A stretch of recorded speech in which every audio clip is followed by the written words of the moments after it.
You are welcome to Rebranding Hope Academy. We'll be talking about marriage. Marriage is a platform for sustaining and executing your life assignment. The only reason for marriage is for the sustainability and the practicalization, the practicing of your God's given purpose, calling. The husband is the head. That is God's original design. The husband is the head, which means the responsibility is on his shoulder. He is the one called for an assignment, which means every wife a man will marry should be a complement to what God has called him to become. A woman is a support system and a suitable help or helper to what God has called the man to become. Which means if the purpose and the calling of a woman is not a suitable help to the calling and the purpose of the man, then they shouldn't marry. A husband is a leader. There is a leader in a wife and in a husband. The husband is supposed to lead the woman in the direction of his calling and purpose. The woman is also to lead, presenting it as a suggestion to the man in the area of her calling and her purpose. The husband is supposed to be a fisher. Yes. There should be something God have told him about the journey of marriage, about his life, that he must educate the woman in. You're supposed to lead. It is the man that should love first, then the woman respect in return. It's the man that should teach the counsel of God, teach the instruction of God, teach the details of his plans and his purpose to the wife, for the wife to be able to know how to help. The man, which is the husband, is supposed to protect the woman and protect himself. Protect from the place of fear, worries, doubt. Even in her own ignorance, he should protect her. He is supposed to be a protector, not an abuser.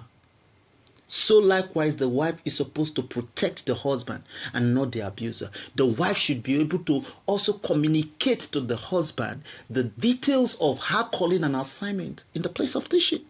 Cultivate. Both the husband and the wife should be able to bring the best out of each other. Oh yes. Both of them should be able to bring the best out of each other. Cultivating the strength, the grace, the calling, the capacity, the potentials in each other. And as a husband and a wife, it is expected for the husband to provide for the home. Emotional security, physical security, emotional security, intellectual security, financial security, and not alone, the woman is also to provide as a support system. It's very important. So the man needs to be the head in leading, teaching, protecting, cultivating, and providing, while the woman is supposed to support, leading, and in other aspect. Who is qualified to be married? One, an individual that is fruitful. Are you producing result? What kind of result are you producing? The fact that you are 30 years old doesn't mean you are qualified to be married. What is the present result you are creating with your life? Secondly, who are you mentoring to be able to become a better successor in what you have become a success in? How have you increased what has been given to you? How fruitful are you? Whose problem are you solving? Whose questions are you answering? What are you repairing? What are you restoring? Your singlehood or dating is not meant to be wasted. These things needs to be a proof that you are qualified and you are ready to be married. What are you repairing as a man that you need a woman to support you in? As a woman, what are you good in repairing that you're going to support the man in repairing?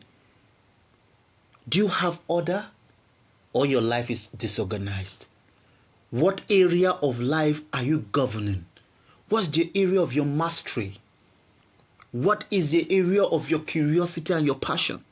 How excellent are you generating results? And the result you are generating, are you sustaining the result? Or your story is just like, oh, when I used to. No. As a man or as a woman, before you step into the place of marriage, you must be fruitful. Before you even think of dating, you must be fruitful, you must multiply, you must replenish, you must subdue, you must have dominion in the area of your purpose and calling. Marriage is not just an emotional activity, it's a physical, spiritual, intellectual, social, emotional, and financial affair of two people deliberately cooperating together. Every marriage should contain a physical attraction, intellectual attraction, and emotional attraction. As a relationship counselor, you should be able to teach people to understand that there is a place to accept physical appearance. The person must be physically appealing to you. The person must be intellectually appealing to you. The person must be emotionally appealing to you. There are many things that makes people to respond to marriage differently. One is temperament. Either you're sanguine, pardon me please, it's not the sanguine. We have the choleric, the phlegmatic, the melancholic, yes, and the sanguine. Determines. Please study the 4 human temperaments. You understand upbringing has an effect too. A man that grew up in a home where her mother was so much authoritative will live so timid in a relationship and marriage because that mindset is there. Upbringing affects how people respond to marriage. Past experiences of their siblings, their relatives, even their own past relationships can affect.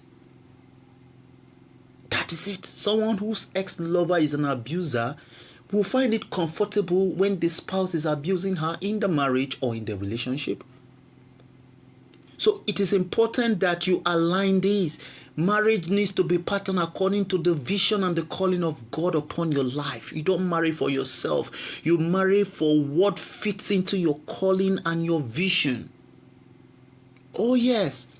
Marry somebody that complements your temperament, complements your upbringing, complements your past, and somebody who is of the same belief. Don't marry an unbeliever. Don't marry an unbeliever as a Christian, as a relationship counselor. I want you to embrace this truth. Learn, practice it, and pass it on to other people. This is the will of God for our lives. Let's rise to the place where marriage will be sweet. Marriage without divorce is possible if we can give attention to the details and learn to become